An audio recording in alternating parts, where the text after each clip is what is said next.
보통 나라들은 자신들의 혁명을 아주 자랑스럽게 기념하잖아요. 근데 독일은 좀 다릅니다.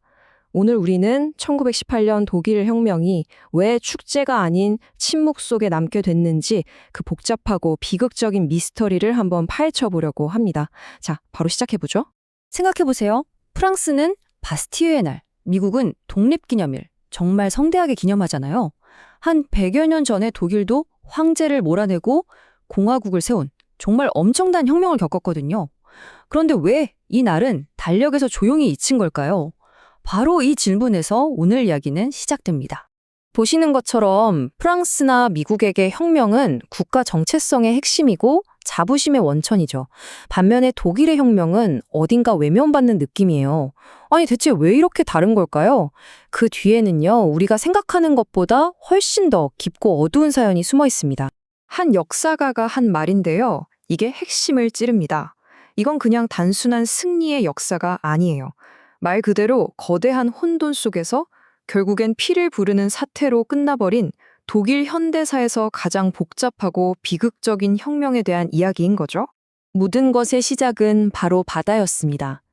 제국의 부당한 명령에 아니오라고 외쳤던 수병들. 바로 그들이 거대한 변화에 불씨를 당겼습니다.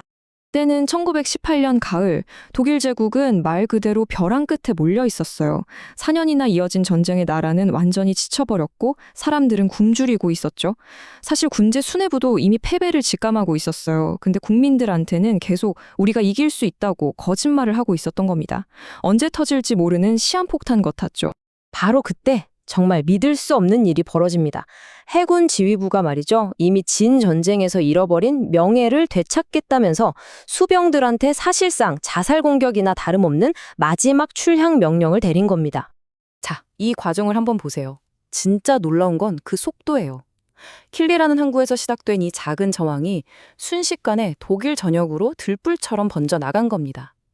노동자랑 군인들까지 없애야 하니까 그 단단해 보였던 제국이 뭐랄까 그냥 카드로 만든 집처럼 힘없이 무너져 내린 거죠. 그때 17살이었던 한 학생이 남긴 기록을 보면 그 감격이 정말 생생하게 느껴져요. 보통 사람들 눈에는 낡은 시대가 끝나고 완전히 새로운 세상이 열리는 그야말로 역사적인 순간이었던 겁니다. 자, 이제 무대는 수도 베를린으로 옮겨갑니다. 황제가 사라진 텅 빈 권력의 중심에서 수도는 걷잡을 수 없는 혼돈에 빠져들게 되죠. 그리고 마침내 11월 9일, 혁명의 물결이 수도 베를린의 심장부까지 밀려들어온 겁니다. 수십만 명의 시위대가 거리를 가득 메우자 황제 빌헬름 2세도 버티지 못하고 결국 물러나죠. 독일의 군주제가 막을 내리는 순간이었습니다. 근데 황제가 사라지니까 아주 근본적인 질문이 남게 된 거죠. 그래서 이제 어떤 나라를 만들 거냐. 바로 여기서부터 혁명이 두 갈래로 쫙 갈라지기 시작합니다. 한쪽은 안정적인 의회 민주주의를 원했던 온건파, 다른 한쪽은 러시아처럼 노동자가 주인이 되는 사회주의 공화국을 꿈꿨던 급진파. 과연 이 두 개의 꿈이 함께 갈 수 있었을까요? 이 분열이 만들어낸 장면은 정말이지 역사상 가장 기묘한 장면 중 하나일 거예요.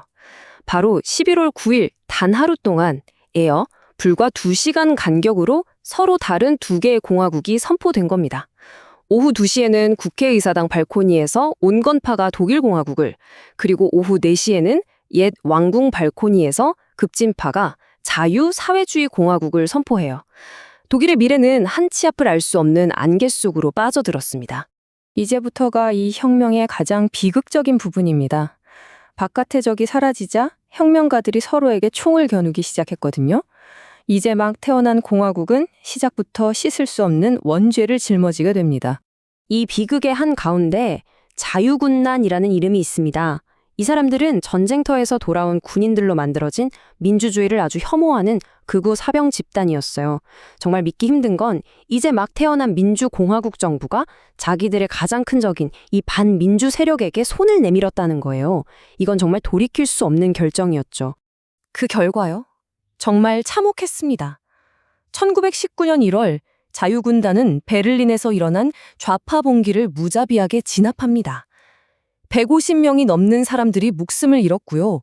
독일 혁명의 상징과도 같았던 지도자 로자 룩셈부르크와 카렐 리프크네이트는 붙잡혀서 정말 끔찍하게 살해당했습니다. 혁명이 혁명을 삼켜버린 순간이었죠. 네, 바로 이 지점이에요. 민주주의를 지키겠다고 민주주의를 파괴하려는 세력과 손을 잡은 이 아이러니.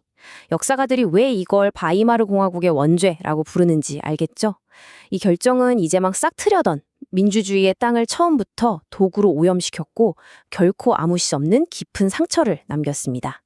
혁명의 혼란, 그리고 전쟁 패배라는 잿더미 속에서 아주 치명적인 독버섯 같은 거짓말 하나가 자라나기 시작합니다.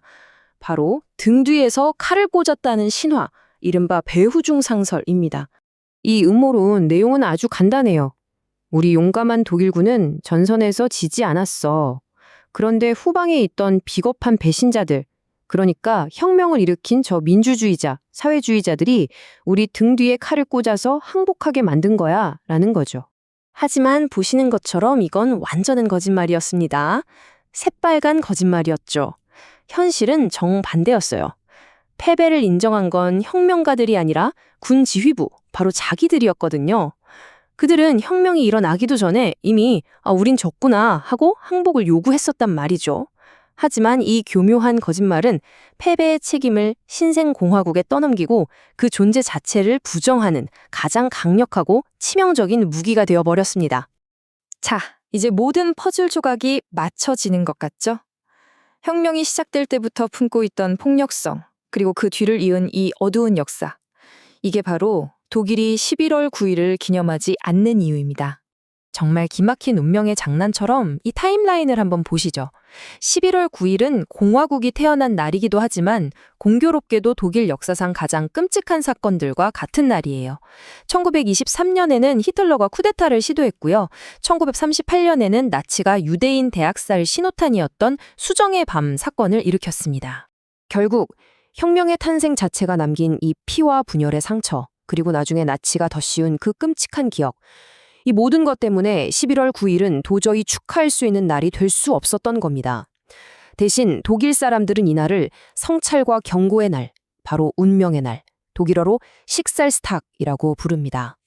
이것이 바로 독일이 자신들의 혁명을 기념하지 않는 이유에 대한 최종적인 답입니다.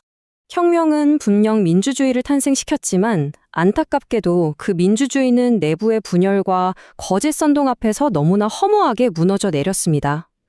혼돈 속에서 태어난 민주주의가 어떻게 무너질 수 있는지를 보여준 이 뼈아픈 역사. 과연 오늘을 사는 우리는 여기서 어떤 교훈을 얻어야 할까요? 한 번쯤 깊이 생각해 볼 문제입니다.